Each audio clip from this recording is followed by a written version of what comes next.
Nah baik, itu marah karena apapun, udah baik pun tetap marah. Tapi ini lebih tinggi daripada itu, saudara, kita semua perlu bertumbuh secara rohani. Jangan marah walau ada dasar untuk marah. Dengan kata lain, saudara punya alasan cukup pantas, layak untuk marah, yakni orang jahat terhadap saudara, orang melakukan kecurangan terhadap saudara, dan lain-lain lah. Orang membicarakan saudara, menggosipkan saudara, bla bla bla.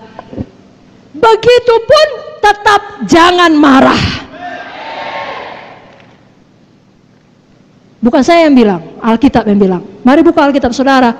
Mari bangkit berdiri dari Mazmur 37 ayat 1 sampai 8. Ini ayat yang sangat luar biasa. Semua kita perlu sungguh-sungguh membacanya. Mazmur 37 ayat 1 sampai 8. Dapat saudaraku? 1, 2, 3 ya. Jangan marah karena orang yang berbuat jahat. Jangan iri hati kepada orang yang berbuat curang. Sebab mereka segera lisut seperti rumput dan layu seperti tumbuh-tumbuhan hijau. Percayalah kepada Tuhan dan lakukanlah yang baik. Diamlah di negeri dan berlakulah setia. Dan bergembiralah karena Tuhan, maka Ia akan memberikan kepadamu apa yang diinginkan hatimu. Serahkanlah hidupmu kepada Tuhan dan percayalah kepadanya, dan Ia akan bertindak. Ia akan memunculkan kebenaranmu seperti terang dan hakmu seperti siang. Berdiam dirilah di hadapan Tuhan dan nantikanlah Dia. Jangan marah karena orang yang berhasil dalam hidupnya, karena orang yang melakukan tipu daya. Berhentilah marah dan tinggalkanlah panas hati itu. Jangan marah, itu hanya membawa kepada kejahatan. Coba ulangi 3 kali bagian terakhir. Jangan marah, itu hanya 1, 2, 3 ya. Jangan marah. Lagi. Amin. Bila sama kiri kanan. No maya-maya. Silakan duduk Bapak Ibu Saudara. Jadi betul ada orang jahat. Saya mau tanya, di tempat kerja saudara ada orang jahat? Ada? Dalam keluarga saudara semua baik?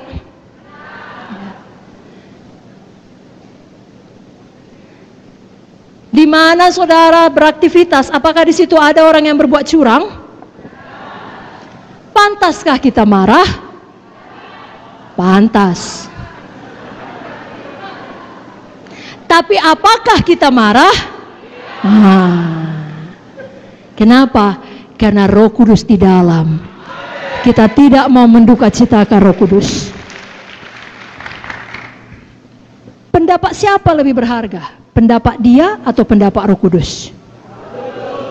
Dia bilang, itu bapak itu, ibu itu, atau kakak itu, abang itu, itu dia itu penipu itu. Tapi Roh Kudus bilang, kau orang yang sangat diberkati, aku mengasihi engkau. Lalu orang tersebut kemudian bilang, itu pemalas, itu jahat itu, namanya aja PKS, namanya aja PSE, banyak utangnya itu. Panas hati kita, padahal udah kita lunasi semua utang kita. Itu hidup lama kita. Lalu memarah kita sama dia. Roh Kudus bilang, kau sangat dikasihi, kau luar biasa, kau anakku yang kekasih. Yang mana yang kita dengar? Pendapat siapa lebih penting? Pendapat manusia atau pendapat Roh Kudus? Siapa Tuhan kita? Ucapan dia atau ucapan Roh Kudus yang memang adalah Tuhan Tritunggal? Siapa Roh Kudus? Itu Tuhan kita. Percayalah kepada Tuhan. Diamlah di negeri. Lakukanlah yang baik. Ia akan memunculkan kebenaranmu seperti terang dan hakmu seperti siang. Jadi Roh Kudus di dalam kita menyanggupkan kita untuk bersabar. Jangan kita lawan Roh Kudus tersebut dengan sengaja mengeraskan hati dan mendukacitakan dia. Buku Amsal lagi-lagi memberikan banyak petunjuk. Dalam Amsal 14 ayat 29 dikatakan, orang yang sabar besar pengertiannya, tapi siapa cepat marah membesarkan kebodohan. Amsal 15 ayat 18, si pemarah membangkitkan pertengkaran, Tetapi orang yang sabar memadamkan perbantahan. Siapa mau jadi si pemarah? Siapa mau menjadi orang yang sabar? Amin. Amin. Amsal 19 ayat 19, orang yang sangat cepat marah akan kena denda, karena jika kau hendak menolongnya, engkau hanya menambah marahnya. Jangan kita menjadi orang demikian.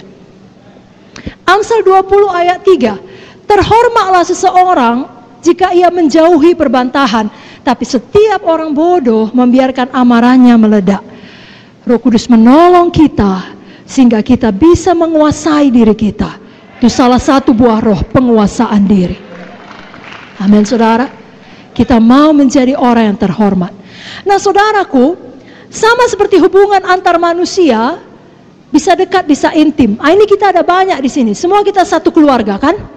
Siapa kita mengaku kita ini satu keluarga Allah? Siapa kita mengaku kita satu tubuh Kristus?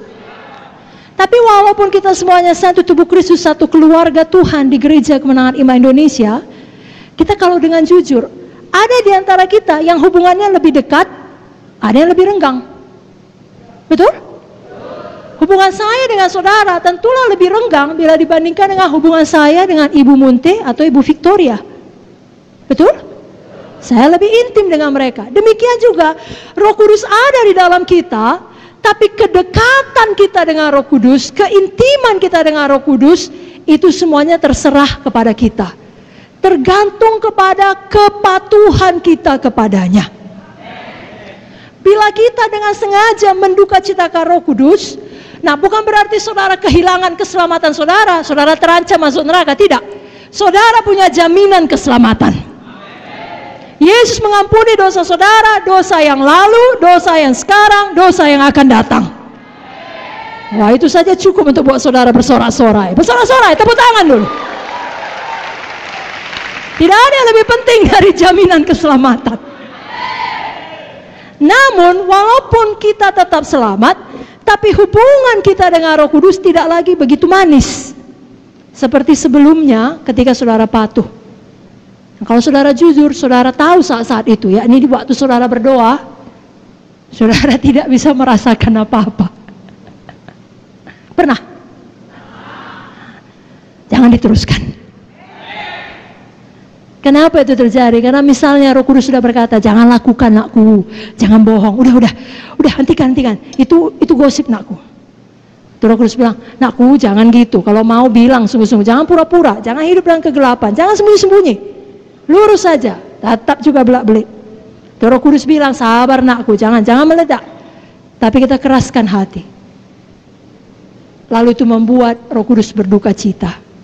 Saudaraku, saya mau katakan, saudara bisa bebas dari ikatan dosa. Bukan hanya bohong, bukan hanya marah, apa saja. Kalaupun masih ada di antara saudara punya dosa-dosa yang terselubung, saudara bisa bebas. Kalau saudara mau jujur pada Roh Kudus.